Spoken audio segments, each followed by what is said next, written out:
إن الحمد لله الذي بنعمته تتم الصالحات الذي علم القرآن وأكرمنا بالإسلام وأنعم علينا بالإيمان نستغفره ونتوب إليه وأشهد أن لا إله إلا الله وحده لا شريك له وأشهد أن سيدنا وسندنا وحبيبنا وطبيبنا وطبيب أرواحنا محمدًا عبد الله ورسوله أرسله بالحق بشيرا ونذيرا وداعيا إلى الله بإذنه وسراجا وقمرا منيرا أما بعد فقد قال الله تعالى في كلامه المجيد وفي فرقانه الحميد সওয়াবের নিয়তে আপনারা আমার সাথে তিলাওয়াত করেন আউযু বিল্লাহি মিনাশ শাইতানির রাজীম বিসমিল্লাহির রাহমানির রাহিম ওয়ামা লাকুম লা তুকাতিলুনা ফি সাবিলিল্লাহি والمستضعفين من الرجال والنساء والولدان الذين يقولون ربنا أخرجنا من هذه القرية الظالم أهلها واجعل لنا من لدنك وليا واجعل لنا من لدنك نصيرا وقال تعالى في شان حبيبه إن الله وملائكته يصلون على النبي يا أيها الذين آمنوا صلوا عليه وسلموا تسليما اللهم صل على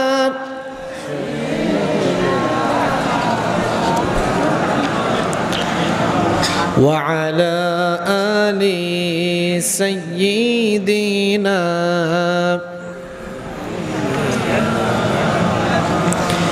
नहीं तो जहाँ में मिसाले मोहम्मद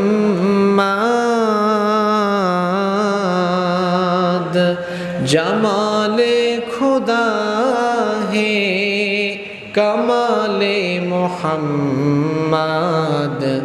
नहीं तो जहाँ में मिसाले मोहम्मद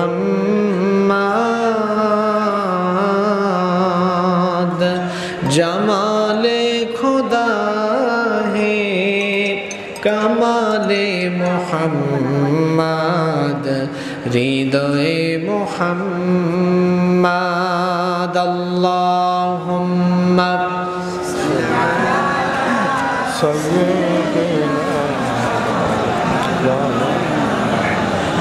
وعلى آل سيدنا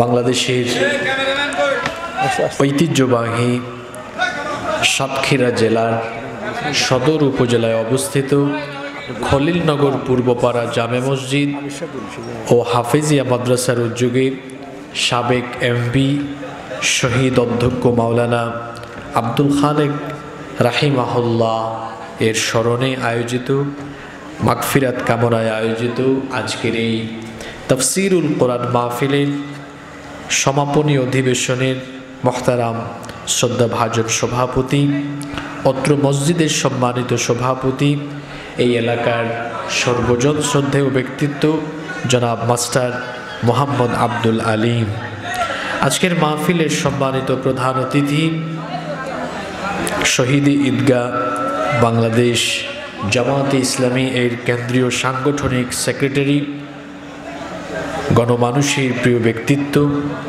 জননন্দিত জননেতা, বরেণ্য আলেমে দ্বীন জনাব মুহাদ্দিস আব্দুল খালেক হাফিজাহুল্লাহ ওয়া রাআহ, বিশেষ অতিথি অসুস্থ, তিনি শারীরিকভাবে অসুস্থ। আমরা দোয়া করছি আল্লাহ তাআলা তার বান্দাকে শিফায়ে আজিলা কামিলা নসিব করে দেন। খুলনায় আছেন, আল্লাহ তাকে শিফা আন আজিলান ওয়া কামিলা নসিব করেন। আমরা সবাই বলি আমিন। আজকের মাহফিলের সম্মানিত বিশেষ অতিথি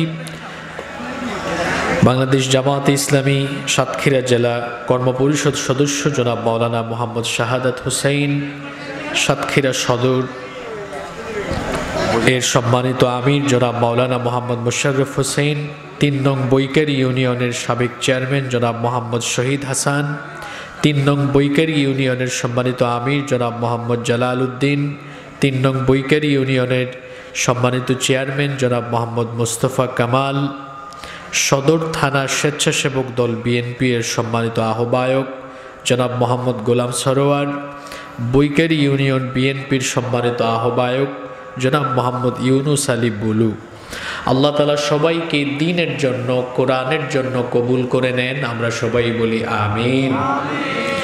আজকের মাহফিলে বক্তব্য রেখেছেন বিশিষ্ট আলেমে দ্বীন জনাব হাফেজ মাওলানা শাহাদাত হুসাইন সাহেব, বক্তব্য রেখেছেন মাওলানা ওয়াহিদুজ্জামান সাহেব, মাওলানা আজগর আলী সাহেব।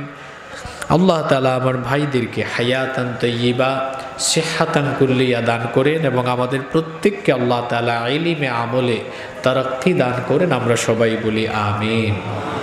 আপনারা মনে মনে চিন্তা করছেন, হুজুর পোস্টারে উল্লেখিত এতগুলো মানুষের নাম ধরে ধরে দোয়া করেছেন, এখন আমরা আমিন বললে আমাদের আর কি ফায়দা? দোয়া তো আমাদের জন্য করা হয় নাই। আপনার আমার চিন্তা চেতনা যতটা সংকীর্ণ, ইসলাম কিন্তু ততটা সংকীর্ণ নয়। আপনি যখন অন্য কোনো মুসলমান ভাইয়ের জন্য দোয়া করবেন, ফেরেশতা তখন আপনার জন্য আল্লাহর দরবারে দোয়া করে। সুবহানাল্লাহ।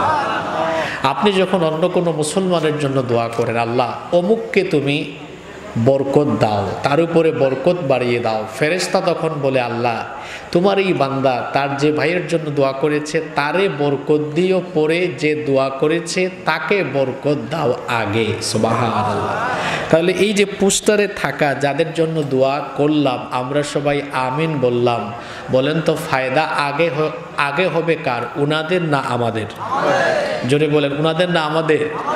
তাহলে অন্য কোনো মুসলমানের জন্য দোয়া করতে আমাদের মনে কোনো কৃপণতা কি কাজ করবে?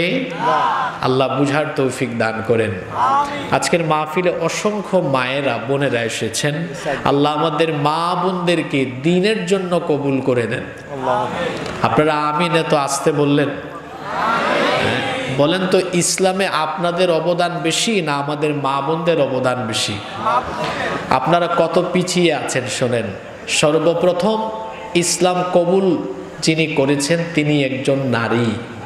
আবার ইসলামের জন্য সর্বপ্রথম যিনি শহীদ হয়েছেন তিনিও একজন নারী। আমি আসার পরে শুনেছি আজকের মাহফিলে উপস্থিতি পুরুষের চাইতে নারীর 4 গুণ বেশি। তো আমাদের মায়েরা বোনেরা যত বেশি দিনদার হবেন, দিনের দিকে ঝুঁকে পড়বেন, আমাদের পরিবার, আমাদের সমাজ, আমাদের রাষ্ট্র ব্যবস্থায় দ্বীনি বিপ্লব আরো সহজ হয়ে যাবে ইনশাআল্লাহ। কারণ একজন নারী একটা প্রজন্মের ধারক এবং বাহক। একজন নারী দ্বীনের পথে যদি চলে আসেন তাহলে সেই নারীর মাধ্যমে ওই গোটা পরিবার দ্বীনের পথে চলে আসার সম্ভাবনা কম না বেশি? আল্লাহ আমার এই এলাকার সকল মা বোনদেরকে আম্মাজান খাদিজা রাদিয়াল্লাহু আনহার মতো, আয়েশা রাদিয়াল্লাহু আনহার মতো বানিয়ে দেন, আমরা বলি আমিন।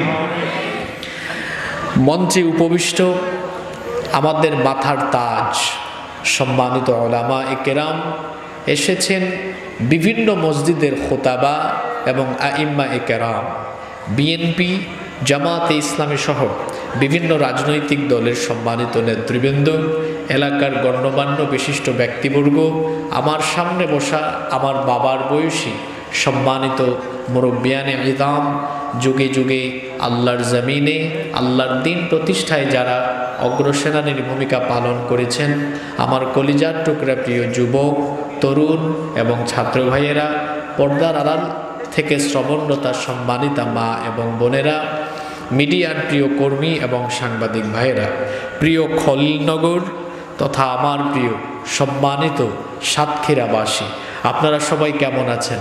আলহামদুলিল্লাহ। আলহামদুলিল্লাহ, আমিও আল্লাহর রহমতে ভালো আছি। আমাদের সবাইকে সুস্থতার সাথে বাঁচিয়ে রেখে আজকের এই সুন্দর, বরকতময়, নান্দনিক এবং জান্নাতি এই আয়োজনে আমাদেরকে সামিল হওয়ার তৌফিক যিনি দান করেছেন, গলার আওয়াজ বড় করে সবাই বলেন তো তিনি কে? সেই মহান রবের জন্য হৃদয়ের সবটুকু ভালোবাসা, আবেগ, অনুভূতিকে উজাড় করে দিয়ে খুশি মনে প্রাণবন্ত আওয়াজে উচ্চ কণ্ঠে কালিমাতুশ শুকর আদায় করে আমরা সকলেই পড়ছি আলহামদুলিল্লাহ। গলা ছেড়ে দিয়ে আমার সাথে সবাই পড়ুন, রব্বানা লাকাল হামদ হামদান কাসীরান তাইয়িবান মুবারাকান ফীহি ইয়া রাব্বি লাকাল হামদু ওয়া লাকাশ শুকরু কামা ইয়ানবাগি লিজালালি ওয়াজহিকা ওয়া আযীমি সুলতানিকা। সবাই মহব্বতে পড়েন, লাকাল হামদু বিল ঈমান ওয়া লাকাল হামদু বিল ইসলাম ওয়া লাকাল হামদু বিল কুরআন। আমরা প্রশংসা করলাম কার? জোরে বলেন, প্রশংসা করেছি কার? ফায়দা হয়েছে, লাভ হয়েছে কার? বুঝে শুনে বলেন, লাভ হয়েছে কার? আমাদের দেশে অনেক মানুষ আছে, তারা বক্তব্যের শুরুতে আল্লাহর প্রশংসা করে না, আল্লাহর নাম নেয় না, রসুলের নাম নেয় না, বরং বক্তব্য শুরু করে 2-3 মিনিট চলে যায় বিভিন্ন মানুষের, বিভিন্ন ব্যক্তির, নেতা নেত্রীর গুণগান করতে করতে। আবার আল্লাহর প্রশংসা, রসুলের প্রশংসা করলে তার নেতা নেত্রী সন্দেহ করে এ আবার মৌলবাদী, জঙ্গিবাদী হয়ে গেল কিনা। তো যে দলে থাকলে আল্লাহর নাম, রসুলের নাম নিলে নেতা নেত্রী সন্দেহ করে, ওই দল করা কোনো মুসলমানের জন্য জায়েজ হতে পারে না। কোরআন হাদিস যেখানে আমরা আছি সেখানে, কোরআন হাদিস নাই যেখানে, ইসলাম নাই যেখানে, আমরা নাই। আল্লাহ সবাইকে দ্বীনের জন্য কবুল করে নেন। সম্মানিত উপস্থিতি, রাত অনেক হয়ে গিয়েছে, অপ্রাসঙ্গিক কোনো কথা বলে আমরা সময় নষ্ট করতে চাই না। আমি আপনাদের সামনে আল্লাহর কোরআনের 4 নম্বর সূরা সূরাতুন নিসা-এর 75 নম্বর আয়াতে কারিমা একটি আয়াত তিলাওয়াত করেছি। এই আয়াত থেকে আজকে আমরা হেদায়াতের নিয়তে কিছু কথা বলবো এবং শুনবো ইনশাআল্লাহ। আল্লাহ তাআলা আমাদেরকে হেদায়াতের নিয়তে বলার এবং শোনার তৌফিক দান করেন, আমরা সবাই বলি আমিন। আমরা এই আয়াত থেকে আলোচনা শুরু করার আগে শয়তানের ওয়াসওয়াসা থেকে আল্লাহর কাছে পানাহ চেয়ে দয়াবান মেহেরবান আল্লাহর নামে তিলাওয়াতের মাধ্যমে আমরা আলোচনার ভেতরে প্রবেশ করব ইনশাআল্লাহ। আপনারা সবাই সওয়াবের নিয়তে আমার সাথে একটু তিলাওয়াত করতে পারবেন না? তাহলে সবাই মহব্বতে তিলাওয়াত করেন।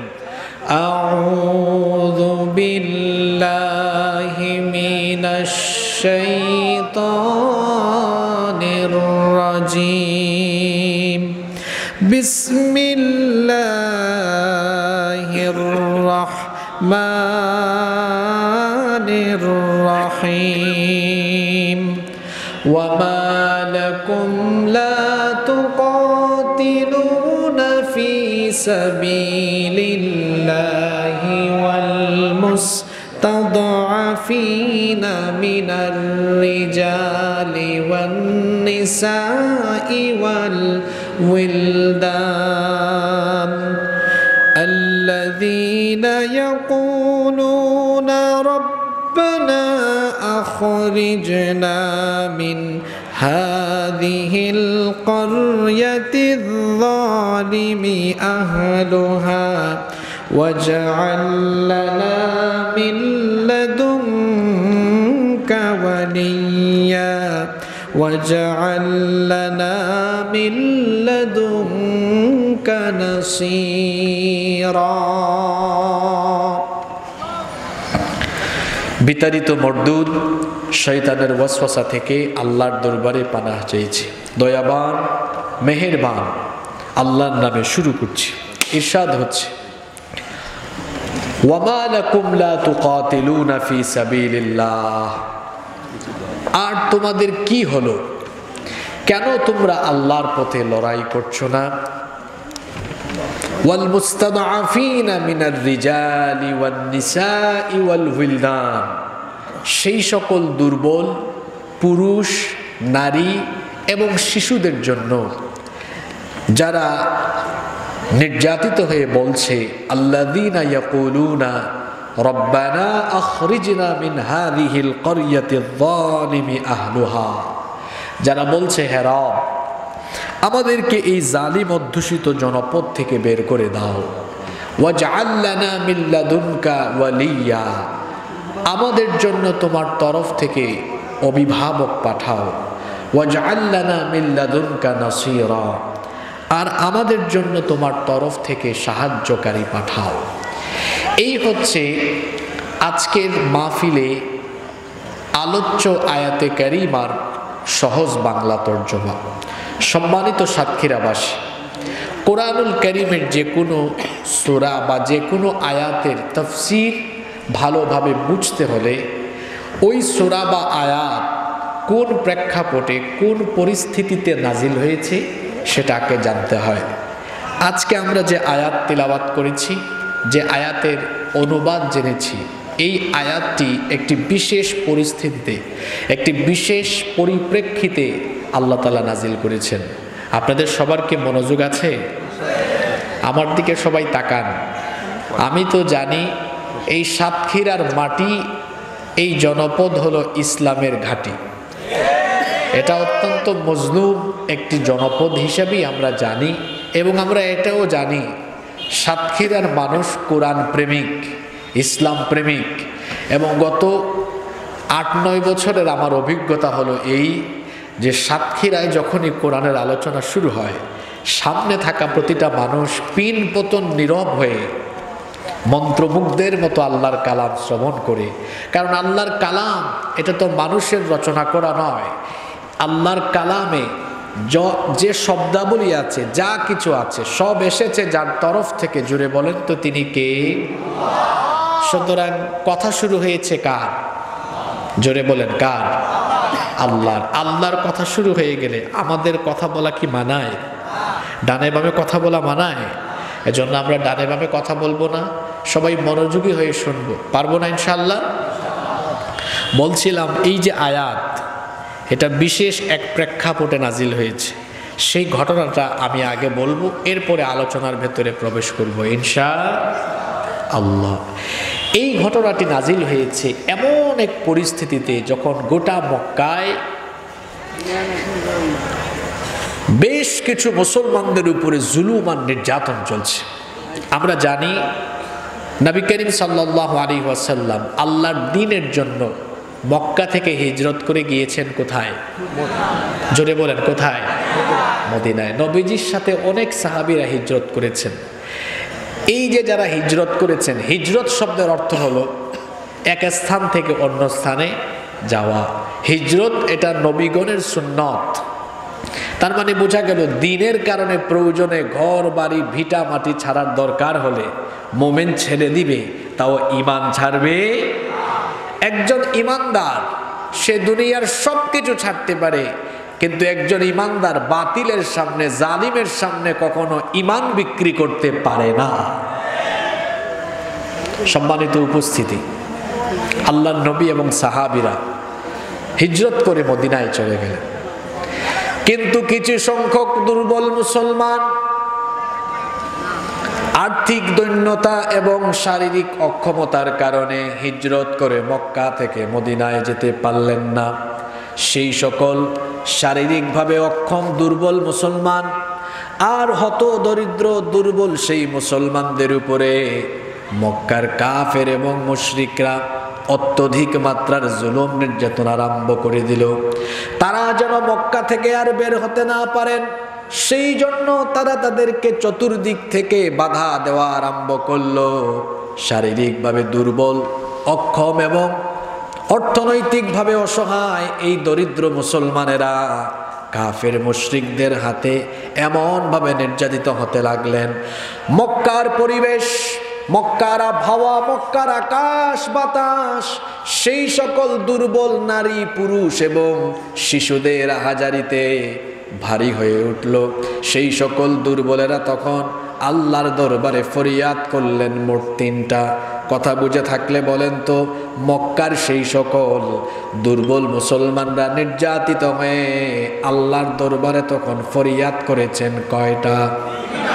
আসতে বলবেন না, সবাই বলেন কয়টা? এক নম্বর ফরিয়াদ তারা করলেন, হে রব, এই জালিমদের জুলুম থেকে আমাদেরকে বাঁচাও। দুই নম্বর ফরিয়াদ করলেন, আল্লাহ তোমার তরফ থেকে আমাদের জন্য অভিভাবক পাঠাও। তিন নম্বর ফরিয়াদ করলেন, আল্লাহ তোমার তরফ থেকে আমাদের জন্য সাহায্যকারী পাঠাও। মজলুম আর আল্লাহর মাঝখানে কোনো পর্দা থাকে না। মজলুম যখন আল্লাহর দরবারে দোয়া করে, মজলুমের দোয়া যিনি কবুল করেন, গলার আওয়াজ বড় করে সবাই বলেন তিনি কে? আল্লাহ। এই জন্য আল্লাহর হাবিব বলেছেন, ইত্তাকু দাওয়াতাল মাজলুম, মজলুমের বদদুয়া থেকে নিজেদেরকে বাঁচাও, মজলুমের বদদুয়া থেকে বেঁচে থাকো। কারণ মজলুম যখন আল্লাহর দরবারে ফরিয়াদ করে, মজলুমের সেই ফরিয়াদ যিনি ফিরায়া দেন না, পুরুষোচিত কণ্ঠে সবাই বলেন তিনি কে? আল্লাহ। জালিম যখন মজলুমের উপরে জুলুম করে, আর যখন মজলুমের চক্ষু থেকে পানির ফোঁটা ঝরে পড়ে, মনে রাখবেন মজলুমের চক্ষু থেকে বের হওয়া সেই চোখের পানি জালিমের জন্য অভিশাপ হয়ে ফিরে আসে। এমন কিছু গুনাহ আছে, এমন কিছু পাপ আছে যেগুলোর শাস্তি আল্লাহ তাআলা দুনিয়ায় দেন। তার মধ্যে একটি অন্যতম জঘন্য গুনাহ হলো জুলুম। যারা মানুষের উপর জুলুম করে, সেই জালিমদেরকে দুনিয়াতে যিনি শাস্তি দিয়ে মারেন, জোরে বলেন তিনি কে? আল্লাহ তাআলা ধরেন না, কিন্তু যখন জালিমকে ধরেন তখন তিনি আর ছাড়েন না। এটা হলো আল্লাহর নিয়ম, এটা হলো আল্লাহর সুন্নত। মজলুমের দোয়া আল্লাহর দরবারে কবুল হয়ে যায়। এখন হোক, আজ হোক, কাল হোক, 2 দিন পরে হোক, 2 বছর 3 বছর পরে হোক, মজলুমের আহাজারিতে জালিমের মসনদ ধ্বংস হয়। তার বাস্তব নমুনা এই বাংলাদেশে আপনারা 8-9 মাস আগে দেখেছেন। 15-16 বছর ধরে যে জালিমের গোষ্ঠী, যে ফেরাউনের দল গোটা বাংলাদেশে জুলুম আর নির্যাতন করেছে, সেই জালেমদের জুলুমের মসনদ চূর্ণ বিচূর্ণ হয়ে জালিমের গোষ্ঠী দেশ থেকে জামাতের সাথে পালিয়ে গিয়েছে। এটা হলো আল্লাহর সুন্নত। তিনি কোনো জালিমকে ছাড় দেন না, তিনি কোনো জালিমকে এত সহজে ছাড়েন না। মক্কায় যখন সেই সকল দুর্বল অসহায় ইমানদার নারী পুরুষ আর দুর্বল শিশুরা নির্যাতিত নিপীড়িত হয়ে আল্লাহর দরবারে এই তিনটা আবেদন করলেন, আল্লাহ তাআলা বরদাস্ত করলেন না। ওইদিকে মদিনায় হিজরত করে যাওয়া সেই সকল মুসলমানদেরকে লক্ষ্য করে আল্লাহ আয়াত নাজিল করলেন। আল্লাহ তাআলা নবীজির কাছে ওহী পাঠিয়ে বললেন, ওয়ামা লাকুম লা তুকাতিলুনা ফি সাবিলিল্লাহ।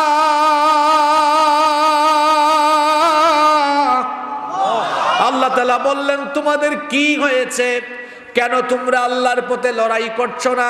ওয়াল মুস্তাদাফিনা মিনার রিজালি ওয়ান নিসাই ওয়াল উইলদান, সেই সকল দুর্বল নারী পুরুষ এবং শিশুদের জন্য যারা নির্যাতিত নিপীড়িত হয়ে বলছে, আল্লাযীনা ইয়াকুলুনা, যারা বলছে রব্বানা আখরিজনা মিন হাযিহিল ক্বরিয়াতিয যালিমি আহলুহা, যারা নিপীড়িত হয়ে এই জালিমদের অঞ্চল থেকে বের করে দাও। ওয়াজআল লানা মিন লাদুনকা ওয়ালিয়া, আর তোমার তরফ থেকে আমাদের জন্য অভিভাবক পাঠাও। যারা বলছে ওয়াজআল লানা মিন লাদুনকা নাসীরা, যারা বলছে রব তোমার তরফ থেকে আমাদের জন্য সাহায্যকারী পাঠাও। সাতক্ষীরার ভাই বোনেরা মনোযোগ দিয়ে শুনবেন, সেই সময় হিজরত করতে না পারা দুর্বল অসহায় নারী পুরুষ এবং শিশুরা মজলুম হওয়ার কারণে তাদের আর্তনাদ হাজারিতে যখন আকাশ বাতাস ভারী হয়েছে, আল্লাহ তাআলা তখন বাদবাকি মুসলমানদের উপরে আয়াত নাজিল করে জিহাদের হুকুম দিয়েছেন। আল্লাহ বলেছেন, তোমাদের নির্যাতিত নিপীড়িত ভাইদের জন্য কেন তোমরা লড়াই করো না? কেন তোমরা আল্লাহর পথে যুদ্ধ করছো না? আল্লাহর পথে কেন লড়াই করছো না? যদি হাতে গোনা কয়েকজন দুর্বল ইমানদার নারী পুরুষের জন্য বাদবাকি মুসলমানদের জন্য আল্লাহ আয়াত নাজিল করে সরাসরি জিহাদ যুদ্ধে ঝাঁপিয়ে পড়ার হুকুম দেন, আমার তো মনে হয় এই যুগে যদি কোরআন নাজিল হওয়ার কোনো প্রক্রিয়া চালু থাকতো, আল্লাহ তাআলা ফিলিস্তিনের অসহায় নির্যাতিত নিপীড়িত মুসলমানদের জন্য পৃথিবীর 200 কোটি মুসলমানদের উপরে আয়াত নাজিল করে বলতেন, কি হলো পৃথিবীর 200 কোটি বুবা মুসলমান, কেন তোমাদের ফিলিস্তিনে নিপীড়িত ভাইদের পক্ষে তোমরা কথা বলো না? কেন তোমাদের সামরিক শক্তি সেই সকল ভাইদের পক্ষে ব্যবহার করছো না? আহারে, আজ আমরা এমন মুসলমান হয়েছি দেখেন, আল্লাহর কোরআনের এই আয়াতটা আপনি বোঝার চেষ্টা করেন। অল্প কয়েকজন নারী পুরুষ আর শিশুরা যখন মক্কায় নির্যাতিত হয়েছেন, মদিনায় থাকা সেই সকল মুহাজিরদের উপরে আল্লাহ আয়াত নাজিল করে সবার উপরে জিহাদকে বাধ্যতামূলক করে দিয়েছেন। যদি পরিস্থিতি তখন এই রকম হয়, আপনি আল্লাহর কোরআনের এই আয়াতটা বর্তমান সময়ে মিলায়া বলেন তো, এই যে ফিলিস্তিনে আমাদের লক্ষ লক্ষ ভাই বোনেরা আজকে 110 বছর ধরে নির্যাতিত, কত বছর? আবার বলেন। আজকে কিন্তু ইনফরমেটিভ কথা বলবো, আপনারা জবাব দিতে হবে, তো কোনো কিচ্ছা কাহিনী হবে না। কত বছর? 110 বছর হয় কেমনে? এখন হলো 2025 সাল, সবাই বলেন কত সাল? এটা কিন্তু সাতক্ষীরার মানুষের আওয়াজ না। আমার কাছে মনে হচ্ছে আমি আজকে অন্য কোনো জেলায় আসছি। সাতক্ষীরার মানুষের সাথে তো আমার আত্মার সম্পর্ক, আমি তো সাতক্ষীরার মানুষকে চিনি। বলেন এখন 2000 কত সাল? আজ থেকে 110 বছর আগে, সালটা হলো 1915 সাল। কত সাল? তখন অটোম্যান সাম্রাজ্যের শাসন চলে। যারা কলেজে পড়ো, ইউনিভার্সিটিতে পড়ো, যত ছাত্ররা আসো, আমি তোমাদেরকে বলবো এই কথাগুলো একটু মনে রাখার চেষ্টা করো। 1915 সালে অটোম্যান সাম্রাজ্যের পতনের জন্য যখন ব্রিটিশরা সম্মিলিতভাবে পরিকল্পনা করে আক্রমণের প্রস্তুতি নিচ্ছিল, তখন তারা 3 গোষ্ঠীর সাথে 3 রকমের চুক্তি করে। 3 গোষ্ঠীর সাথে 3 রকমের। কিরকম? আরব অঞ্চলগুলো, মিডল ইস্টের, মধ্যপ্রাচ্যের যে আরব অঞ্চলগুলো, তাদের সাথে চুক্তি করে, দেখো আমরা অটোম্যানদের বিরুদ্ধে যুদ্ধ করব, তোমরা আমাদেরকে যদি সহযোগিতা করো তাহলে এই ভূখণ্ডের মালিক আমরা তোমাদেরকে বানিয়ে দেব, এই যে জনপদ আছে এগুলা তোমাদেরকে দিব। এই চুক্তি করলো কাদের সাথে? মুসলমানদের সাথে। আর দ্বিতীয়ত ইহুদিদের সাথে। তখন ইহুদিরা ইংল্যান্ডে, আমেরিকায়, পশ্চিমা দেশগুলোতে অনেক ইহুদিরা বড় বড় ব্যবসার সাথে সম্পৃক্ত ছিল। আগে থেকেই ইহুদিরা অনেক বড় বড় ব্যবসায়ী।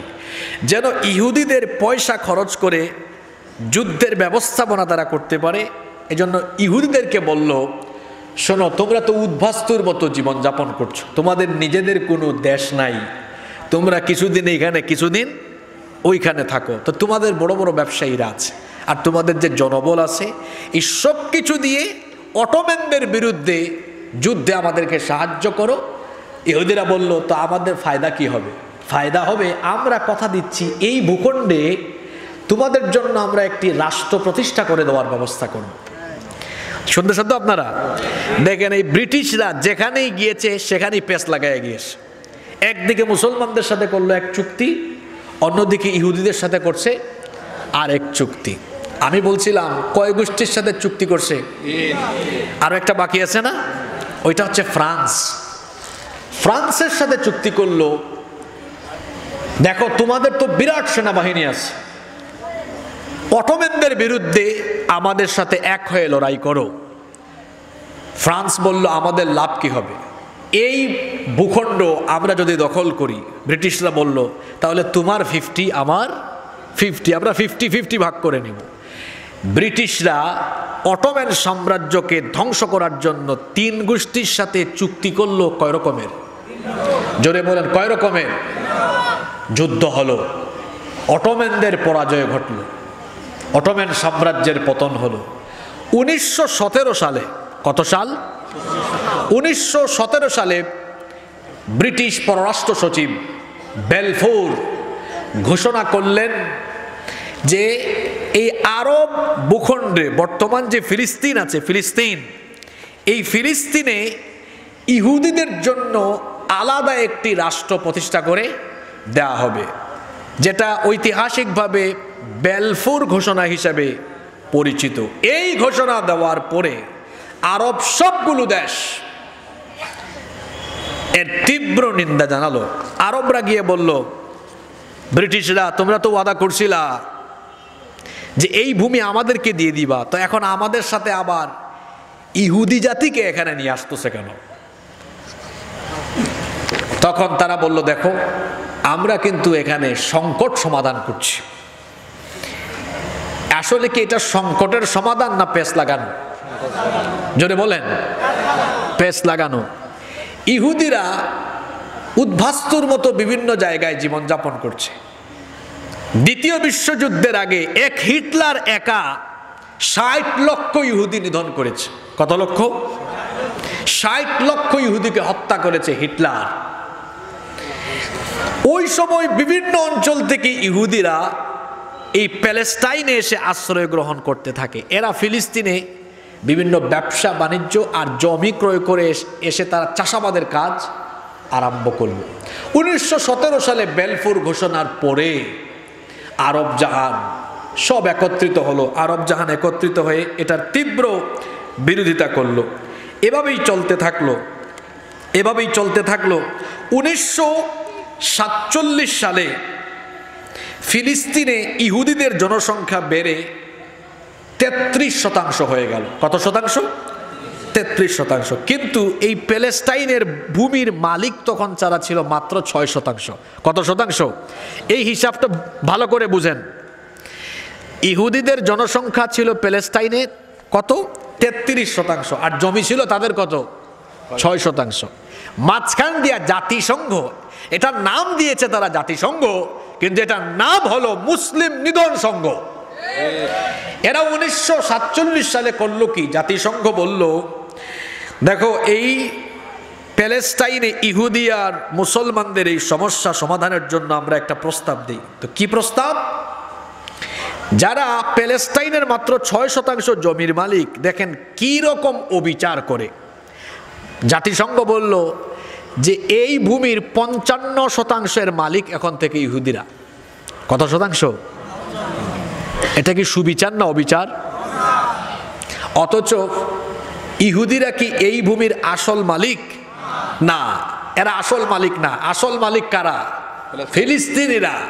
তারা ভাগ করে দিল কিরকম দেখেন, কয় 55% ইহুদিদের, আর 43 বা 44% হলো ফিলিস্তিনিদের। তা আপনারা বলবেন হুজুর 55 আর 43 44 হইলে মাঝখানে আরো 1% থাকে না? তো ওই 1% কার? দেখেন ব্রিটিশের বাচ্চারা যেখানেই গেছে ওখানে কি লাগাইছে? পেস লাগাইছে। তারা বললো 100% জমি এটা থাকবে আন্তর্জাতিক, এটা সবার। ওই জেরুজালেম যে অঞ্চল, যেখানে আল কুদস, আল আকসা, এই জায়গাটা ইহুদি, খ্রিস্টান, মুসলমান সবার কাছেই সম্মানের। তারা বলল এটা আন্তর্জাতিক সম্প্রদায়ের, আর বাদবাকি 55% ইহুদিরা, আর 43-44% ভূমির মালিক হলো ফিলিস্তিনিরা। ফিলিস্তিনিরা এটা মেনে নেয় নাই। জাতিসংঘের এই ঘোষণার পরে 1948 সালে অবৈধ রাষ্ট্র হিসাবে ইসরায়েল নিজেদেরকে ঘোষণা করলো।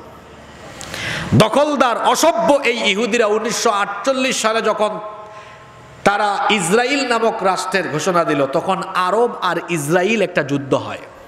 আরব আর ইসরায়েল যুদ্ধ। সেখানে মিশর, সিরিয়া, লেবানন, জর্ডান, এর আরবের এই অঞ্চলগুলো এই যুদ্ধে ঝাঁপিয়ে পড়ল ইসরায়েলের বিরুদ্ধে। 6 দিন এই যুদ্ধ চলল। এই যুদ্ধের পরে দেখা গেল আরবরা পরাজিত হলো। তখন থেকে ইহুদিরা ফিলিস্তিনে জোর করে, গায়ের জোরে তারা ফিলিস্তিনের ভূমিকে দখল করে অবৈধ রাষ্ট্রের জন্ম দিয়ে বসবাস করা আরম্ভ করল। সংঘাত কিছুদিন পরপরই চলে। 1967 সালে আরেকটা পেশ লাগলো। তখন দ্বিতীয়বার আরব ইসরায়েল যুদ্ধ হয়। এর আগে 1947 সালে তো তারা এই যুদ্ধে আরবদেরকে পরাজিত করলো। আর ফিলিস্তিনের এই যে গাজা, যে অঞ্চলে এখনো সংঘাত চলছে, আমাদের দেশে গাজা বলা হয়, কিন্তু এটার আরবরা এই অঞ্চলকে কি বলে? গাজা। এই গাজা আর পশ্চিম তীরের অঞ্চল ইহুদিরা ফিলিস্তিনিদেরকে দিল। কিন্তু 1967 সালে তারা ওই গাজা আর পশ্চিম তীর ওইটাও তাদের দখলে নিয়ে যাওয়ার জন্য তারা সংঘাতে লিপ্ত হলো। 1987 সালে হামাসের জন্ম হয়েছে। আপনারা হামাসের নাম শোনেন না? হামাস হলো ফিলিস্তিনের স্বাধীনতাকামী সংগঠন। আচ্ছা, আপনার দেশের জন্য আপনি যদি যুদ্ধ করেন, আপনি কি যোদ্ধা না জঙ্গি? কথা বলেন না কেন? আপনার দেশের জন্য আপনি লড়াই করলে আপনি যোদ্ধা না সন্ত্রাসী? 71 সালে যারা আমার দেশের জন্য লড়াই করেছেন তারা কি জঙ্গি, সন্ত্রাসী না যোদ্ধা? তো ফিলিস্তিনের হামাস, তারা তাদের দেশের জন্য, তাদের নিজেদের মাটির জন্য তারা লড়াই করছে, তারা কি সন্ত্রাসী না তারা যোদ্ধা? কিন্তু পশ্চিমা মিডিয়া তাদের নাম দিয়েছে সন্ত্রাসী। আসলে পশ্চিমারা যাকে যখন ইচ্ছা তারা তখন তাকে জঙ্গি বানায়, সন্ত্রাসী বানায়, আবার যাকে যখন ইচ্ছা তখন তারা বীরও বানায়। আফগানিস্তানে তালেবানদেরকে পশ্চিমারা প্রায় 2-3 দশক জঙ্গি তকমা উপাধি দিল। অবশেষে আফগানিস্তানের তালেবানদের মার খেয়ে তারপরে আফগানিস্তান ছেড়ে যাওয়ার সময় বলেছে এরা সন্ত্রাসী না, এরা যোদ্ধা। ঠিক না বেটি? সম্মানিত ভাইয়েরা, সম্মানিত সাতক্ষীরাবাসী, এইভাবে 110 বছর ধরে ওই ভূখণ্ডে এই সংঘাত চলছে তো চলছে। বর্তমানে লক্ষ লক্ষ ফিলিস্তিনিরা, বিশেষ করে গাজা এবং রাফা সীমান্তে বর্তমানে নির্বিচারে ইতিহাসের বর্বরতম গণহত্যা চালিয়ে অসভ্য দখলদার ইসরায়েলিরা নিজেদেরকে হায়না হিসাবে এই পৃথিবীর বুকে পরিচয় করিয়ে দিয়েছে। আমরা এই হামলার তীব্র নিন্দা জানাচ্ছি। পাশাপাশি আজ দুঃখ ভারাক্রান্ত হৃদয় নিয়ে বলতে হচ্ছে, এই যে আমাদের ফিলিস্তিনি ভাই বোনদের উপরে নির্যাতন নিপীড়ন হচ্ছে, তারা কি আমাদের ভাই নয়? জোরে বলেন, তারা কি আমাদের ভাই নয়? ইমানি সম্পর্ক এটা রক্ত সম্পর্কের ঊর্ধ্বে। যে ব্যক্তি ইমান এনেছে সে পৃথিবীর যে কোনো অঞ্চলের বাসিন্দা হোক, ইমানের কারণে সে আমার ভাই হয়ে যায়। আজ দুঃখ ভারাক্রান্ত হৃদয় নিয়ে বলতে হয়, আহারে আপনারা দেখেছেন গত সপ্তাহ ধরে আপনারা দেখছেন কিভাবে অসভ্য দখলদার এই ইহুদিরা রকেট ছুড়ে, বোমা ছুড়ে এবং নির্বিচারে কোনো হত্যা চালিয়ে ছোট ছোট শিশুরা পর্যন্ত তাদের হাত থেকে রেহাই পায় নাই। আমাদের মায়েরা, বোনেরা, আমাদের ভাইয়েরা বাস্তুচ্যুত ঘর বাড়ি ছাড়া তারা তাদের নিজেদের ভূমিতে আজ অসহায়ের মতো ছুটছে। কোন দিকে যাবে কেউ জানে না, মৃত্যুর জন্য অপেক্ষা করছে।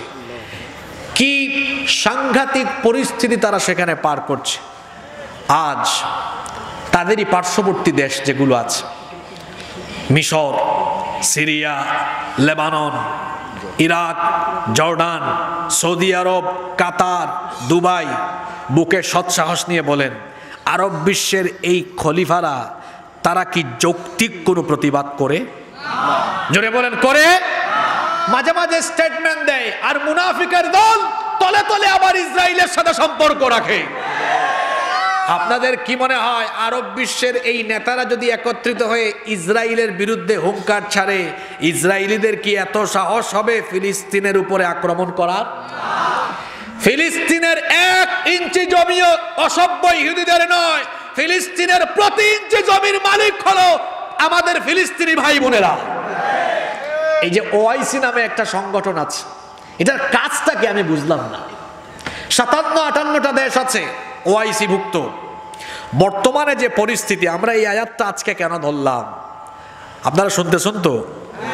মক্কায় থাকা সামান্য কয়েকজন দুর্বল নারী পুরুষ, ইমানদার নারী পুরুষ শিশুদের জন্য যদি আল্লাহ তাআলা মদিনায় থাকা মুসলমানদের জন্য জিহাদকে ফরজ করে দেন, তাহলে লক্ষ লক্ষ ফিলিস্তিনিরা আজকে বাস্তুচ্যুত ঘরবাড়ি ছাড়া নির্যাতিত, তাদের জন্য, তাদের সাহায্যে গোটা পৃথিবীর অন্যান্য কোটি কোটি মুসলমানদের তাদের পক্ষে দাঁড়ানো, তাদের সাহায্যে দাঁড়ানো, এগিয়ে যাওয়া, তাদের জন্য লড়াই করা, জিহাদ করা, যুদ্ধ করা আজকে কি ফরজ হয়নি? জোরে বলেন, ফরজ হয়নি? আপনারা বলতে পারেন, হুজুর এই ফিলিস্তিন নিয়ে আজকে আলোচনার শুরুতেই কথা উঠালেন কেন? সম্মানিত সাতক্ষীরাবাসী, ফিলিস্তিন আমাদের আবেগের জায়গা। ফিলিস্তিন আমাদের আবেগের জায়গা। ফিলিস্তিন কেন মুসলমানদের কাছে গুরুত্বপূর্ণ আমি এক এক করে আপনাদের সামনে সংক্ষেপে 13টি পয়েন্ট উল্লেখ করব। জোরে বললাম তো, কয়টা পয়েন্ট? মনোযোগ আছে তো সবার? যারা পারবেন নোট ডাউন করে নিয়ে যাবেন। এই ফিলিস্তিন আমাদের কাছে 13টি কারণে গুরুত্বপূর্ণ। নাম্বার 1, 1 নাম্বার, এই যে ফিলিস্তিন, নবীজির যুগে ফিলিস্তিন নামে কোনো দেশ ছিল না। নবীজির যুগে ফিলিস্তিন নামে কোনো দেশ ছিল না। ফিলিস্তিন, সিরিয়া, লেবানন, জর্ডান, কয়টা দেশের নাম বললাম আমি? ফিলিস্তিন, সিরিয়া, লেবানন, জর্ডান, এই 4টা দেশ মিলে নবীজির সময়ে ছিল এক দেশ। যেমন বাংলাদেশ 1947 সালে কি বাংলাদেশ ছিল?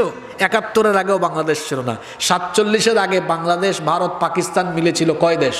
এক দেশ। আমরা ভারতীয় উপমহাদেশ ছিলাম, তারপর ভাগ হয়েছে। তো নবীজির যুগে সিরিয়া, লেবানন, জর্ডান, ফিলিস্তিন, এই 4টা অঞ্চল বর্তমানে যে আছে 4টা দেশ, এই 4টা দেশ মিলে ছিল কয় দেশ? এক দেশ। সেই দেশের নাম ছিল শাম। জোরে বলেন, সেই দেশের নাম কি ছিল? এই শাম এর অন্তর্গত তো ফিলিস্তিন।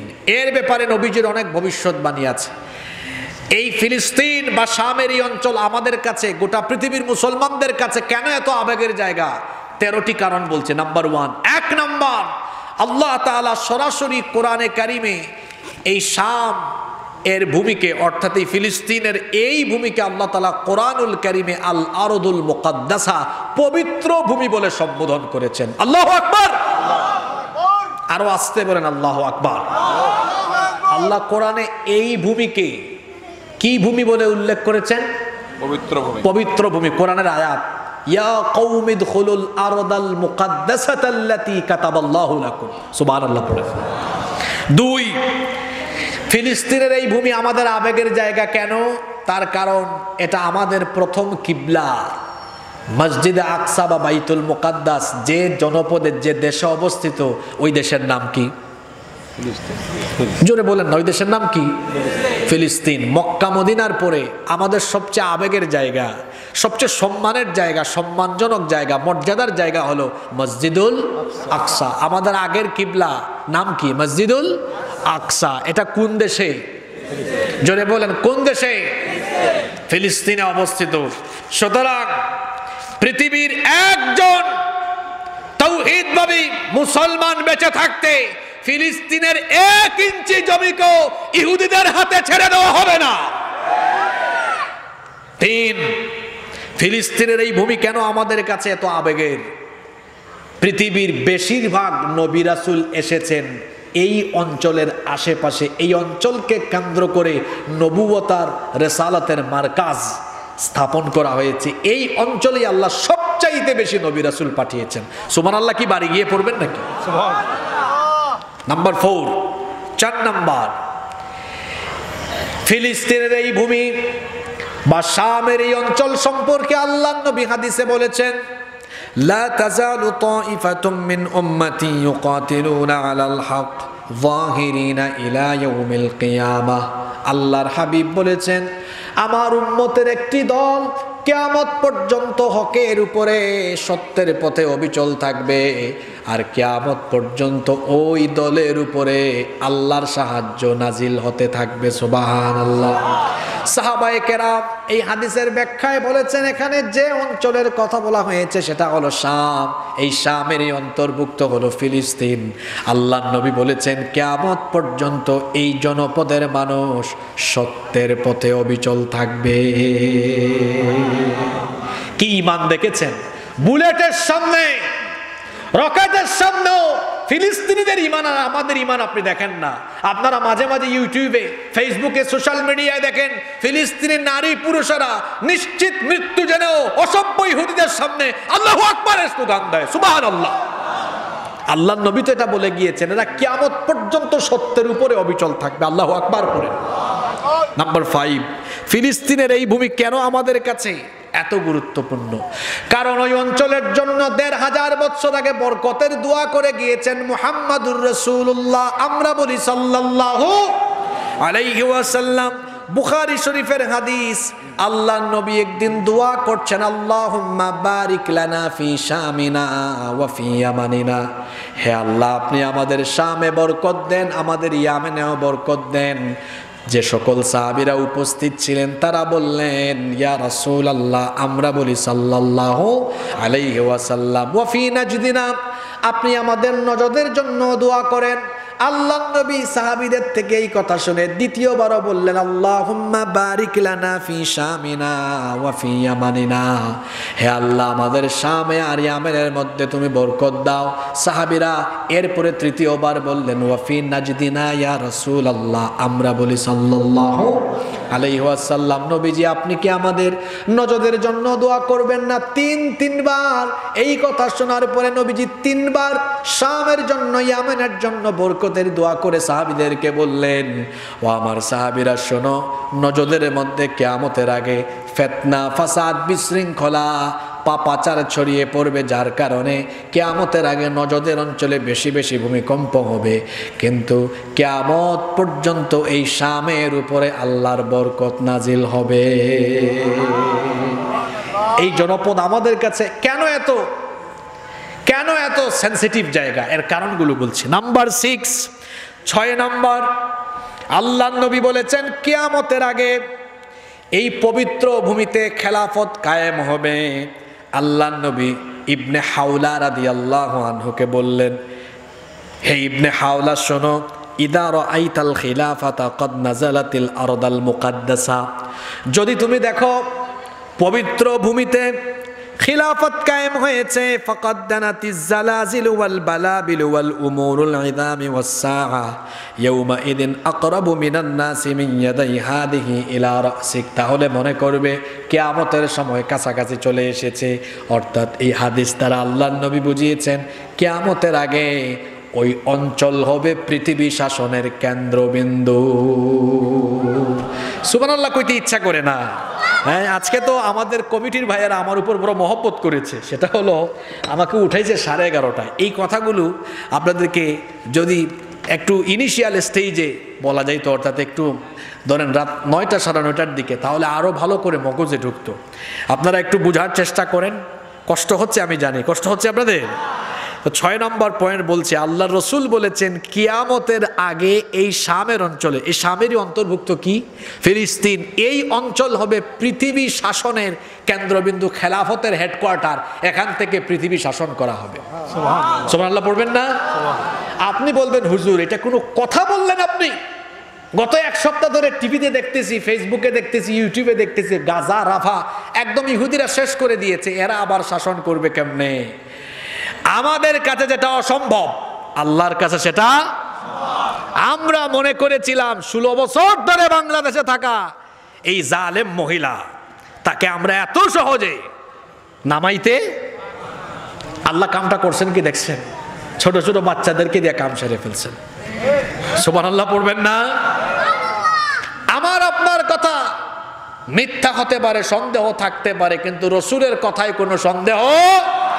আজকে যারা ফিলিস্তিনে নির্যাতিত হচ্ছে, নির্যাতিত নিপীড়িত এই ফিলিস্তিনিরা আগামীর পৃথিবীকে শাসন করবে, এটা আবেগের কথা নয় তো, এটা বলেছেন মুহাম্মাদুর রাসূলুল্লাহ সাল্লাল্লাহু আলাইহি ওয়াসাল্লাম। এখানে আরেকটা কথা বলে নেই, মনে রাখবেন, দিনের পক্ষের লোকেরা যত বেশি মার খায় এরা তত বেশি শক্তিশালী হয়। আচ্ছা আপনারা বলেন তো, স্বর্ণকে পুরালে স্বর্ণ কি হয়? যত পুরায় তত কি হয়? খাঁটি হয়। আপনারা আফগানিস্তানে দেখেন নাই, মোল্লা ওমরের